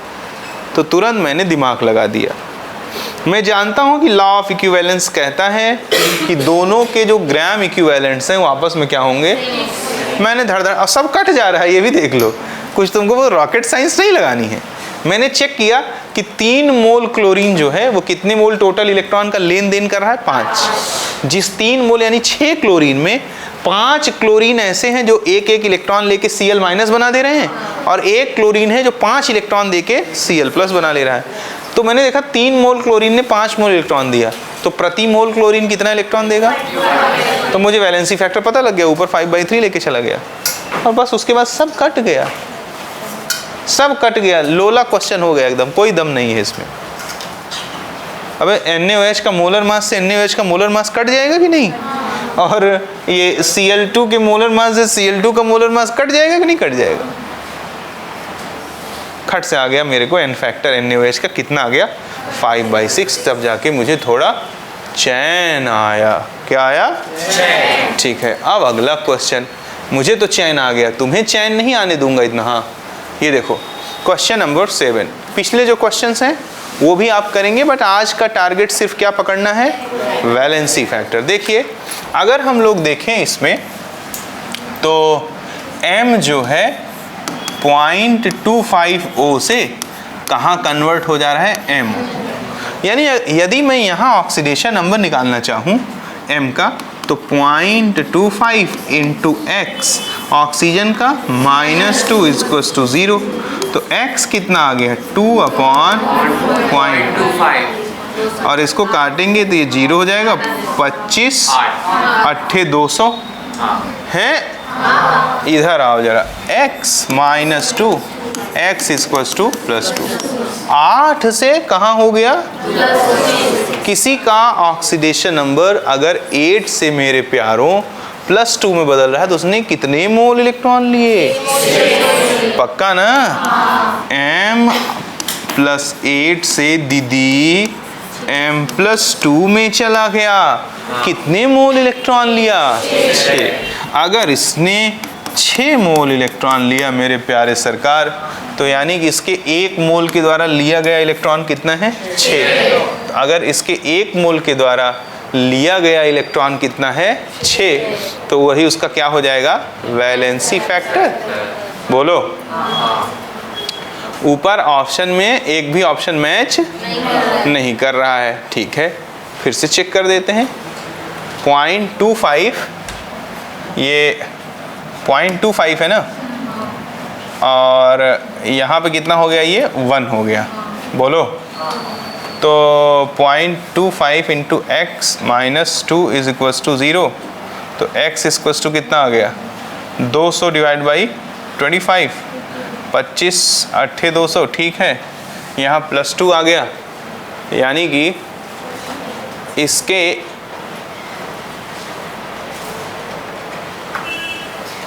यहाँ पे इसका कितना मोल है? पक्का? पक्का ना? तो 0.25 मोल के द्वारा लिया और दिया गया इलेक्ट्रॉन कितना है? पक्का? तो अगर 0.25 मोल के द्वारा लिया या दिया गया इलेक्ट्रॉन हमारा कितना आ गया? 6। बोलो। और इसके 1 मोल में इसका 0.25 ही है। हाँ ठीक तो है भाई। सर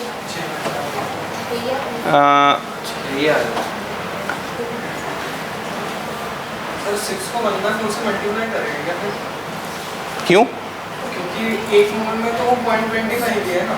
हाँ 1 मोल में अगर 6 का ट्रांसफर हो रहा है तो नहीं, तो ये तो 0.25 नहीं लिया ना। इसके 0.25 एक सेकेंड रुको, थामा। अच्छा क्वेश्चन, थामा रे।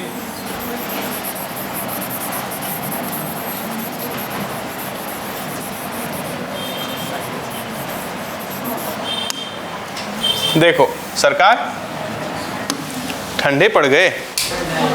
पक्का? ठीक है, ठंडे पड़ गए तो आपकी दृढ़ इच्छा बहुत छोटी है।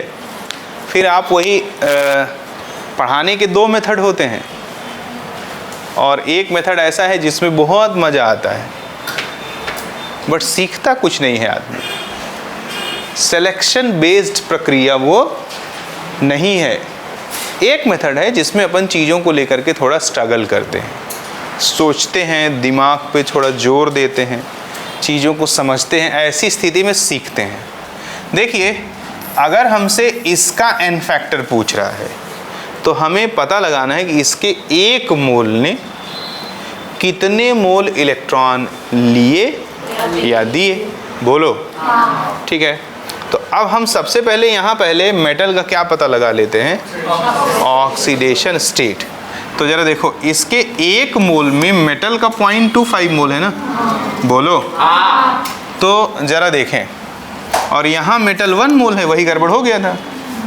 इसका 0.25 के ही लिए निकल, तो यहाँ अगर हम इसका 0.25 इंटू माना कि इसका कितना है x, तो इसका कितना हो जाएगा, -2 उधर गया तो कितना हो गया, तो x कितना आ गया 2/0.25, डबल जीरो बढ़ गया, कितना कट के आ गया 8। यानी यहाँ पर जो मेटल का ऑक्सीडेशन स्टेट है वो +8 है, बोलो हाँ, पक्का। और यहाँ पर जो मेटल का ऑक्सीडेशन स्टेट है वो कितना है, +2 है, बोलो। यानी मेटल +8 से किस में कन्वर्ट हो रहा है, पक्का ना। तो प्रति मोल है ना, जबकि उसके 1 मोल में इसका कितना है, मेटल का 0.25 ही है ना, नहीं समझा? तो यानी कि कितने का चेंज हुआ, 6 का। तो 0.25 के लिए कितने का चेंज होगा, 6 इंटू 0.25 का, और 6 इंटू 0.25 करोगे कितना आ जाएगा, 1.5। फिर से समझा देता हूँ, इसके 1 मोल का इसके 1 मोल में कन्वर्जन हुआ तो इसने 6 मोल इलेक्ट्रॉन लिया।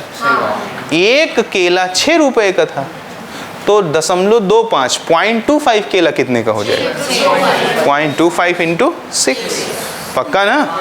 क्योंकि इसके 1 मोल में मेटल का 0.25 मोल ही है ना, हमने जो 6 कर दिया था वो इसके 1 मोल को कंसीडर कर दिया था, वो तो गलत बात है, नहीं समझा। तो 1.5 इसका क्या आ गया, वैलेंसी फैक्टर। वंस मोर, एक बार और बता दूं, एक बार और बता देता सरकार। पीछे हमने जो 6 बोल दिया जल्दबाजी में, वो मेरी गलती है। क्यों है, क्योंकि मैंने देखा कि मैंने इसका 1 मोल के द्वारा दिया गया इलेक्ट्रॉन कंसीडर कर दिया, जबकि रिएक्टेंट में मेटल का कितना मोल है, पक्का ना। तो मैंने 0.75 मोल ज़्यादा मेटल के मान लिए कि नहीं मान लिए, इसलिए मेरा आंसर गलत आने लगा। तो मैंने बारीकी से देखा, तो बारीकी से देखा तो मुझे समझ में आएगा कि इसका 1 मोल 6 देगा, तो इसका 0.25 कितना देगा, 6 इंटू 0.25। तुरंत मेरे को पकड़ में आ गया कि आंसर क्या हो जाएगा। उम्मीद करता हूँ आपको समझ में आया होगा। बिल्कुल उतना ही आसान है कि 1 केला 2 रुपए का, तो आधा केला कितने का, 2 इंटू आधा। 100 केला कितने का, 2 इंटू 100। 1 लाख केला कितने का, 2 इंटू 1 लाख। वही सेम बात है, ठीक है। आगे देखते हैं। अगले क्वेश्चन में बाबूजी कहता है कि in the reaction I2 + 2 Na2S2O3 Na2S4O6 बनता है और 2 मोल NaI बनता है, ठीक है। The equivalent weight of oxidant, कह तो लो साला एक और बवाल आ गया। ऑक्सीडेंट किसको कहते हैं, कह सर एक्सीडेंट तो जानता हूँ किसको कहते हैं, और वो कह दो आप तो मैं करा के भी दिखा दूँ, लेकिन सर वो ऑक्सीडेंट नहीं जानता। ऑक्सीडेंट उसको बोलते हैं जो दूसरे को ऑक्सीडाइज करा दे। ऑक्सीडेंट किसको बोलते हैं, यानी ऑक्सीडाइजिंग एजेंट, यानी ऑक्सीडेंट का मतलब है और रिएक्शन में ऑक्सीडाइजिंग एजेंट का खुद का सदैव रिडक्शन होता है।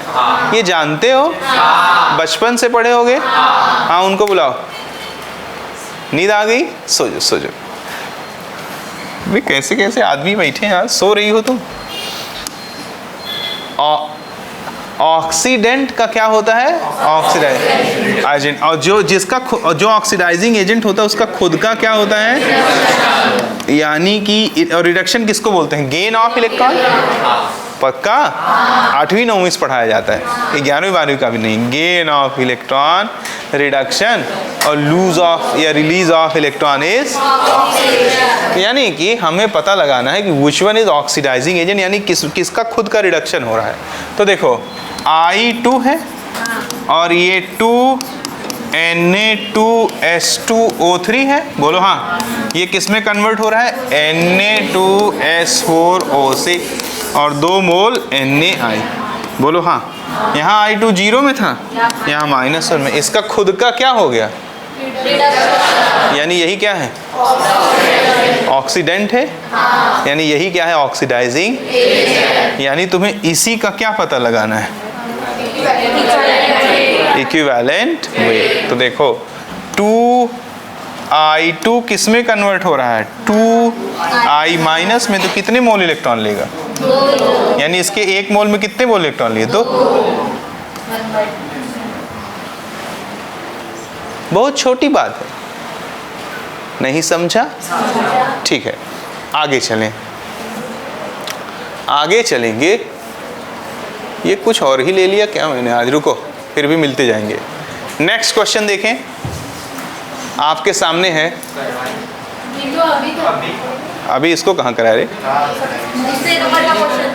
क्या हुआ? दूसरे नंबर का क्वेश्चन था, आपने लिख के करवाया था। अच्छा ठीक है, कराया है इसको? नहीं कराया। हाँ, इधर देखो, इसको नहीं कराया, इधर देखो। हमें क्या करा है? Equivalent weight of Fe(C2O4). इसको तोड़ोगे तो ये Fe+2 में और प्लस C2O4 -2 में टूटेगा। बोलो हाँ। अगर Fe पे +2 है और ये ऑक्सलेट आयन कहलाता है, तो देखो जरा Fe+2 से किस में कन्वर्ट हो रहा है? कितने मोल इलेक्ट्रॉन दिया? और C2O4 -2 किस में कन्वर्ट हो रहा है? CO2। तो यहाँ जरा देखो 2x + 4 × -2 = -2, तो 2x + 6, तो x = यहाँ ऑक्सीडेशन नंबर कार्बन का कितना है और यहाँ कितना है? +4। बट यहाँ इसके 2 कार्बन है, तो यहाँ भी 2 करना पड़ेगा। तो एक कार्बन +3 से +4 में जाएगा तो कितना इलेक्ट्रॉन देगा? पक्का? तो 2 कार्बन +3 से +4 में जाएगा तो कितना इलेक्ट्रॉन देगा? 2। तो कुल कितने इलेक्ट्रॉन रिलीज हुए? 3। तो क्या हो जाएगा? अभी भी नहीं समझा? बोलो। अगला क्वेश्चन देखते हैं। अगले क्वेश्चन में ये देखें, कहता है कि for the oxidation of AS2S3, क्या कहता है? into ASO4 पे -3 and sulfur by HNO3 the equivalent weight of AS2S3 will be। देखो हमारे पास एक क्या है? AS2 है और क्या है? S3 है। इसका कन्वर्जन किस में हो रहा है? ASO4 पे -3 और सल्फर में। बोलो हाँ। दहाड़ के बोलो हाँ। मेरे को इसी से मतलब है। तो यहाँ आर्सेनिक के 2 मोल थे तो यहाँ 2 कर दो, यहाँ सल्फर के 3 है तो यहाँ कितने कर दो? इसको जरा तोड़ो। तोड़ोगे तो ये टूटेगा 2AS + 3 + 3S पे -2। और इसमें जरा ऑक्सीडेशन नंबर पता लगा लो। x + 4 × -2 = -3, x = +5। यानी कि आर्सेनिक जो है +3 से किस में गया? तो कितने इलेक्ट्रॉन देगा? 1 ने दिया 2, तो 2 कितना देगा? पक्का? अब आ गई सल्फाइड आयन की बारी। 1s - 2 s में गया तो कितने इलेक्ट्रॉन दिया? 2। 1 तो है नहीं उसमें। इसके 1 मोल में इसके कितने हैं? 3। तो 3 मोल के द्वारा दिया गया इलेक्ट्रॉन कितना हो जाएगा? 3s + 6। तो 1 मोल AS2S3 ने कुल कितने इलेक्ट्रॉन दिए? 4 और 6, 10 इलेक्ट्रॉन दिए। तो m/10 क्या हो गया? आंसर। नहीं समझा? ध्यान पूर्वक देख लें, बहुत सावधानी से देखो। एक लाइन मैंने बोला, उसी पे बेस्ड सारी बातों को घुमा रहे हैं। किसी भी कंपाउंड के 1 मोल के द्वारा लिया या दिया गया इलेक्ट्रॉन क्या कहलाता है? और इससे बच नहीं सकते हो। इससे बचोगे रिडॉक्स में आएगा। उसके बाद टाइट्रेशन तुम्हारे नए सिलेबस में ऐड हो गया है। उसके बाद उससे बच लोगे तो तुम्हें डी ब्लॉक में बहुत सारी रिएक्शंस आती हैं, जिसमें कहता है कि KMnO4 का 1 मोल कितने मोल सल्फेट को ऑक्सीडाइज कर देगा या रिड्यूस कर देगा। ऐसे घुमा फिरा के क्वेश्चन पूछेगा आपसे। देखे हो इस तरह के क्वेश्चन कि देखे ही नहीं हो? वहाँ बच्चे के जो है सांसें ऊपर चढ़ जाती हैं, फिर उसको लगता है कि अरे मोरी दैया इतना बड़ा बड़ा क्वेश्चन याद करना है क्या? नहीं, उनको मैं इतनी दूर में सॉल्व कर दूंगा। देखो इतनी दूर में, इतने बड़े बॉक्स में उनका आंसर निकाल दूंगा।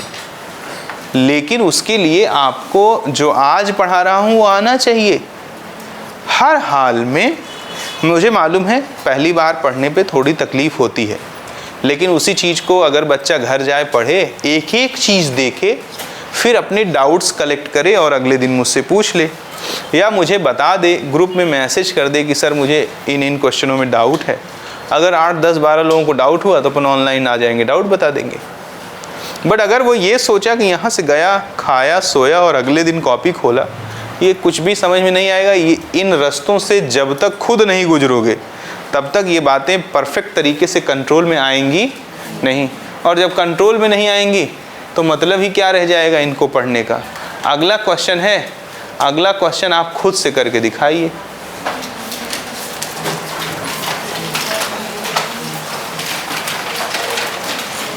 कोशिश करिए।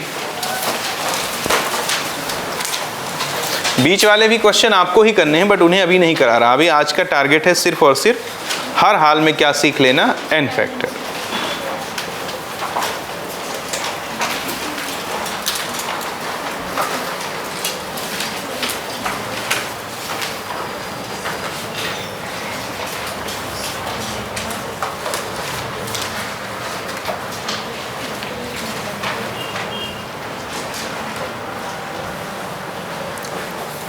हिंट भी कर दूंगा, चलो। The equivalent mass of HCl पूछ रहा है तो 1 तो कहना मत, नहीं तो मार खाओगे।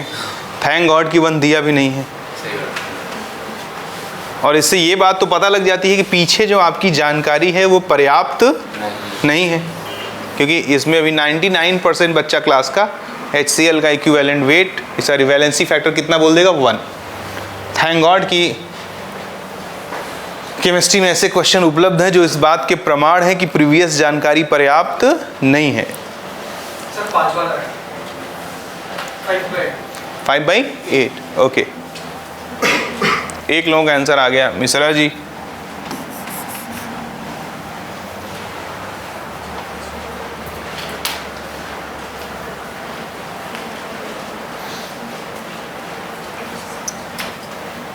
सर जो पॉइंट वाला था वो Fe.20 वो इंडस्ट्रियल होता ना।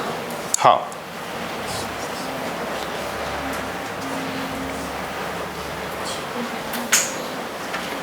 सॉलिड स्टेट अब सिलेबस से हट गया।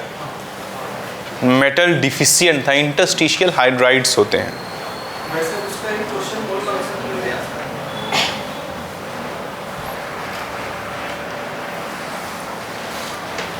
है। Last 30 second.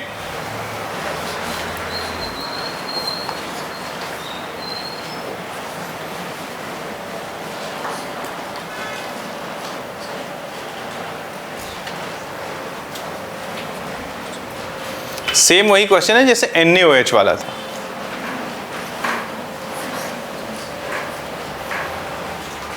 स्टॉप, इधर देखो। इतना तो मालूम है कि ग्राम इक्विवेलेंट ऑफ KMnO4 बराबर होगा amount of substance in gram, और यानी कि 6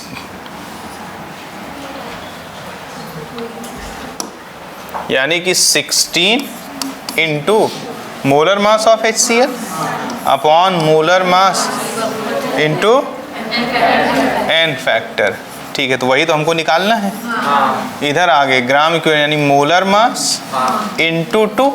अब इसका 2 मोल है ना, तो amount of substance in gram क्या होगा, 2 into molar mass upon m, और वैलेंसी फैक्टर हमको मालूम है। पूछो कैसे, यहाँ जब इसको तोड़ोगे तो ये MnO4 पे माइनस में टूटेगा। यहाँ मैग्नीज +5 में है, आवाज नहीं आई कि +7 में है, तब हाँ काहे कह रहे हो, +7 में, किस में है? अब भाई 2 चौक 8 उधर जाएगा तो +7 हो जाएगा ना, ये तो सब जानते हो, ठीक है। और यहाँ मैग्नीज किस में है? Mn यहाँ +2 में है, यानी कि 7 से किस में जा रहा है? पक्का ना? तो इसके 1 मोल के द्वारा लिया या दिया गया इलेक्ट्रॉन कितना है? 5, क्योंकि इसके 1 मोल में मैग्नीज का 1 मोल होगा और वो 7 से कहाँ जा रहा है? 2 में। तो कितने इलेक्ट्रॉन लिया? 5। तो इसका वैलेंसी फैक्टर क्या हो गया? 1 मोल के द्वारा लिया या दिया गया इलेक्ट्रॉन, जो कि कितना हो गया? 5। तो ऊपर चला जाएगा 5। अबे क्यों ये कैसे लिख रहा हूँ, ये तो जान रहे हो। भगवान लाठी लाठी मारेगा बेटा नरक में बैठा करके, अगर ये भी नहीं जानोगे तो। इनटू क्या हो गया? 5। M से M M से M N क्या हो गया? 10/16 यानी 5/8। यानी कि अगर अपने को क्या चाहिए, पूछा क्या है? Equivalent weight. तो इक्विवेलेंट वेट क्या होता है? Molar mass upon valency factor, यानी 8/5। तो आपका आंसर गलत था, समझे क्या? ऐसी स्थिति में बहुत सावधान रहते हुए काम करना है, क्योंकि आपने 99% क्वेश्चन सॉल्व करके बाद में गलती कर दी। हाँ या ना? अच्छा, अबे मजा आ रहा है कि नहीं? नोट करो, कह दो मजा। मजा कह रहे हो इसको? मेरी जान निकल रही है, इनको मजा आ रहा है। हो गया? ठीक है। तो अब HCl का अगर वैलेंसी फैक्टर 1 बोले तो झापड़ झापड़ दूंगा, क्योंकि रिएक्शंस बदल जाने पर खेला बदल जाता है भैया। चलो इसको सॉल्व कर दो। चलो इसको तो नहीं कर पाओगे, इसको नहीं कर पाओगे तो तोते उड़ जाएंगे। इसको कर दो। चलो नेक्स्ट। डर ही रहा हूं कहीं लड़कियां रोने ना लगे जोर जोर से।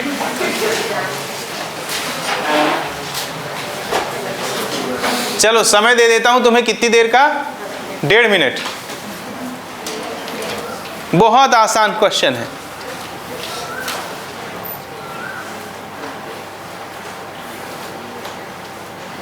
ऑक्सीडेंट यानी ऑक्सीडाइजिंग एजेंट, यानी जिसका खुद का क्या होगा? रिडक्शन।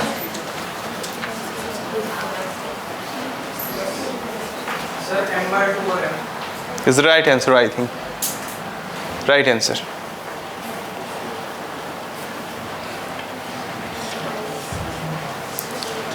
फीस एक ही लोग दिए हैं या पूरी जनता दी है? तो पूरी जनता का आंसर आएगा तब मेरा काम खत्म होगा। हाँ सी आएगा। नहीं, सी तो गलत है मेरे हिसाब से। अरे अच्छा, इधर देखो, यहाँ मैग्नीज कितने में है? +7। हाँ, तो इधर पीछे वो K1 रहता है, अटेंटिव रहे। हाँ, इधर देखिए, इधर क्या है? प्लस, यानी 6 से कहाँ गया? 7, यानी उसने इलेक्ट्रॉन रिलीज किया, उसका खुद का क्या हुआ? ऑक्सीडेशन। अबे 6 से 7 में गया तो उसका खुद का, जिसका खुद का ऑक्सीडेशन होता है वो रिड्यूसिंग एजेंट होता है। समझे कि नहीं समझे? तो यानी ये रिडक्टेंट है। ये क्या है? फिर से देखिए, ये इंपॉर्टेंट क्वेश्चन है। K2MnO4 इसका खुद का क्या हुआ? ऑक्सीडेशन। जिसका रिएक्शन में खुद का ऑक्सीडेशन होता है वो रिड्यूसिंग एजेंट होता है, और रिड्यूसिंग एजेंट को क्या बोलते हैं? रिडक्टेंट। बोलो। अब जरा देखें ये किस में कन्वर्ट हुआ? KMnO4, यानी कि MnO4 -2 से ये कन्वर्ट हो गया, तो ये कहाँ से कहाँ गया, +6 से, तो 1 मोल इलेक्ट्रॉन रिलीज कर दिया। पक्का? यानी इसके 1 मोल के द्वारा लिया या दिया गया इलेक्ट्रॉन, जोर से और जोर से, तो रिडक्टेंट का बाद में पूछा है ना, तो m/1।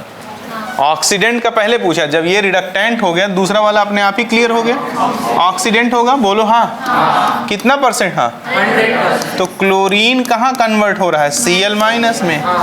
तो जरा देखो, इसके 1 मोल में 2 होगा ना, तो 0 से कहाँ गया, तो कितने मोल इलेक्ट्रॉन लिया होगा, तो इसके 1 मोल के द्वारा लिया या दिया गया इलेक्ट्रॉन कितना है, आवाज नहीं आई, तो m/2। ऑक्सीडेंट का पहले पूछा है ना, और रिडक्टेंट का बाद। तो ए बोलोगे, एक झापड़ लगाऊंगा, समझे क्या?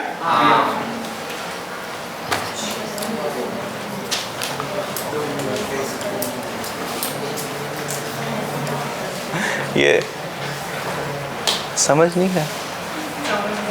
अच्छा, अब देखो, जो 8/5 और 5/8 और m/2m और mm/2, इस तरह के क्वेश्चनों में मेरा अनुभव है कि बच्चा गलत ही करता है। और एक रेशियो वाला 1:4, 4:1, सर मेरा 4:1 आ गया। हालांकि थोड़ा ध्यान से देखो, आंसर 1:4 भी हो सकता है। यानी कि इसमें जिसको ये नहीं मालूम होगा पहले ऑक्सीडेंट का फिर रिडक्टेंट का लिखना है, तो उसका आंसर ए आ जाएगा। ज़्यादा टेक्निकल पढ़ा दिया क्या? पक्का ना? ठीक है। किस लिए पैसा दिए थे? कैसा पढ़ने के लिए, क्वालिटी टीचिंग के लिए पैसा दिए थे ना, नहीं तो YouTube पे ये वीडियो मिल गई थी। हाँ, तो कम से कम इसलिए एक क्वालिटी टीचिंग करनी पड़ेगी ना। तो आपको एन फैक्टर निकालना हर हाल में क्या होना चाहिए? चलो चलो चलो चलो चलो चलो, गाड़ी में गियर लगाओ।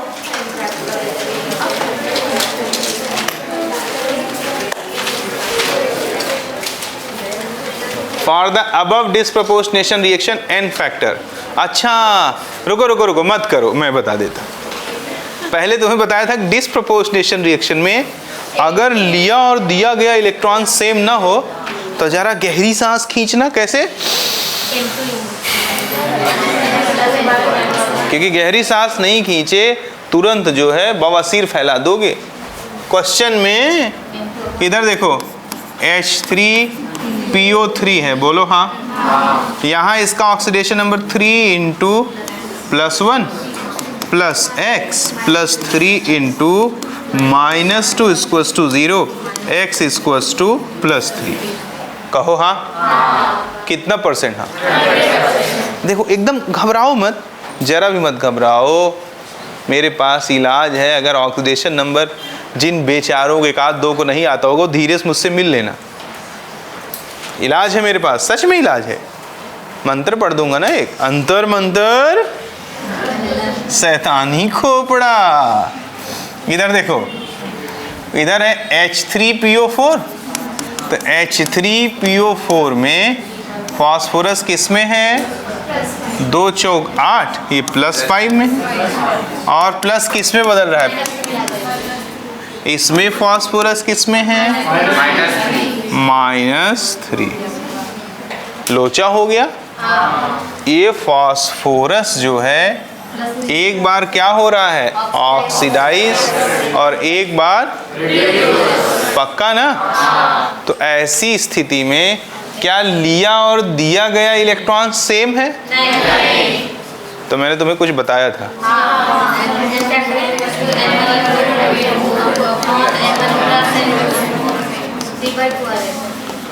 तो 5 × 3, बोलो हाँ, अपॉन 5 + 3, बोलो हाँ। ऐसे नहीं करेंगे ना, 3 से कितना +5 में जाएगा? 6 हो जाएगा ना। ठीक ठीक है, थैंक गॉड। कितने लोगों ने ऐसे कर दिया था? नहीं किया। Thank God. ससुरों इधर देखो, 3 से कहाँ गया? तो कितना बढ़ा? और ये 3 से कहाँ गया? पक्का ना?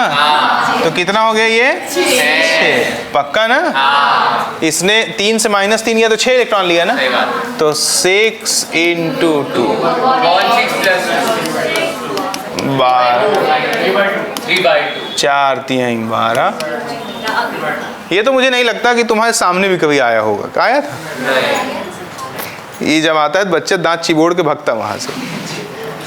तो उम्मीद करता हूँ भाई लोगों समझा होगा। आप तक ये क्वेश्चन लाने के लिए मुझे एक ही प्रकार के क्वेश्चन बहुत सारी बुकों से छानना पड़ा होगा, बहुत सारे मॉड्यूल से निकालना पड़ा होगा कि नहीं? तो मैंने इसके लिए काफ़ी काम किया है। अगर आप भी करेंगे तो अच्छा लगेगा, और आपकी जान मुझे नहीं लगता कि इतनी जल्दी बचने वाली है। बच जाएगी। क्या कहता है? In the standardization of using K2 iodometry the equivalent weight of iodometry बताना। रुके रहो, कोई बात नहीं। ये एक क्वेश्चन छूटा था ना, ये चलो फोड़ो उसको, लास्ट है ये भी वैसे आपसे बहुत मुश्किलन बनेगा। नहीं बनेगा, रुको, नहीं बनेगा। F, अरे रुक जाओ बेटा, ट्राई वही करा जाता है जो आता है। मेरे दादा ने शेर से लड़ा था, क्या हुआ? शेर फाड़ के खा लिया उनको। वो काम नहीं करना है कि जहाँ हार तय हो वहाँ पीठ दिखा के भाग लेना बुद्धिमानी कहलाता है, और दोबारा तैयार होके लड़ा जाता है। हाँ या ना?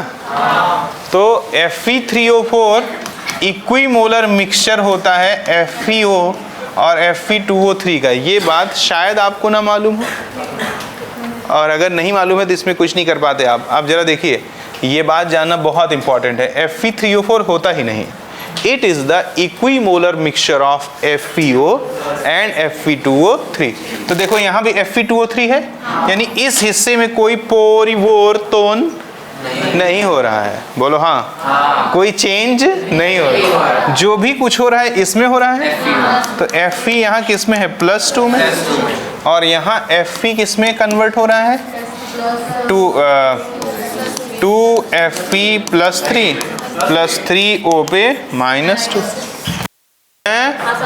तो इसका एक आयरन +2 से कहाँ जा रहा है? दूसरे वाले से मेरे कोई मतलब है क्या? नहीं। क्योंकि बाकी जो 2 हैं वो एज इट इज इधर भी हैं। पता नहीं समझा कि नहीं?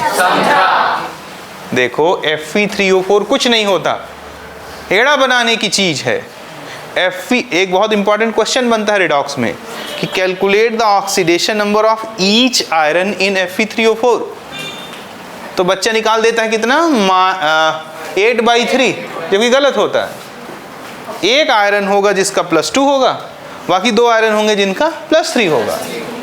तो सबसे पहला इंफॉर्मेशन होना चाहिए हमारे पास कि Fe3O4 is the equimolar mixture of FeO and पक्का। अब मैंने देखा इधर भी Fe2O3 इधर भी Fe2, यानी इस हिस्से में कोई चेंज इसमें चेंज हो रहा है। तो इसके एक मोल में इसका एक ही मोल है ना? है। तो यहाँ आयरन किस में था? +2 में, और वो गया किस में? यानी कितना मोल इलेक्ट्रॉन दिया? नहीं समझा? तो अगर 1 मोल इलेक्ट्रॉन दिया,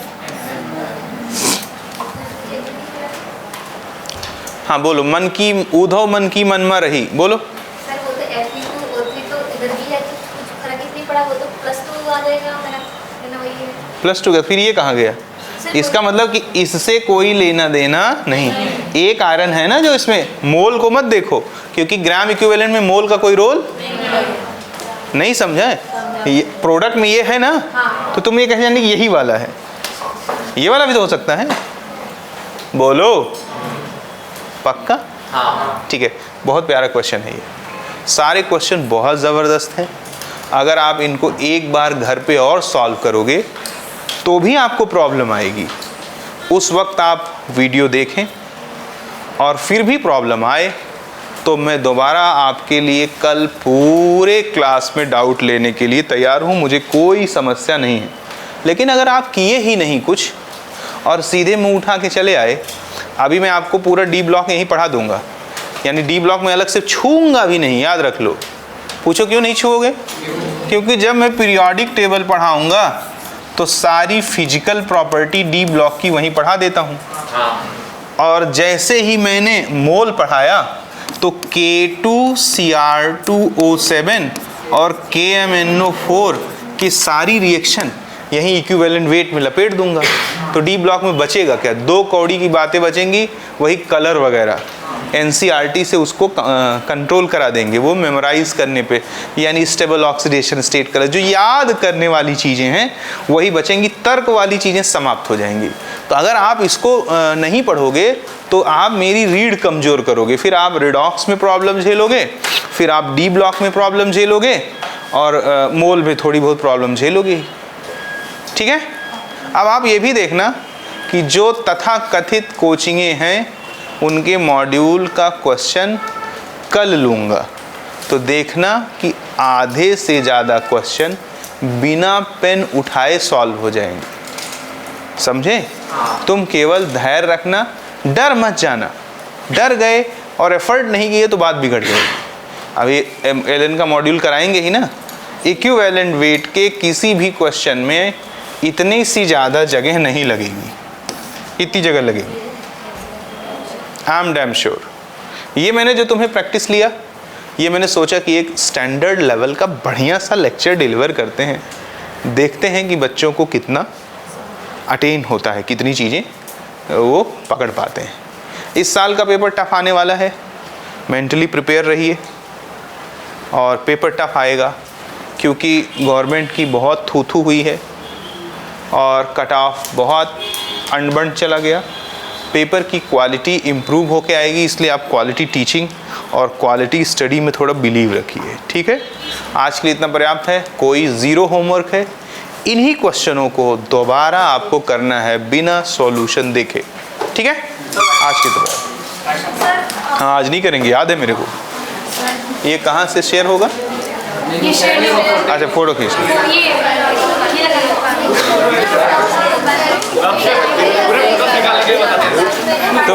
तुम दोनों को समझ में नहीं आ रहा था, मेरे को लग रहा था।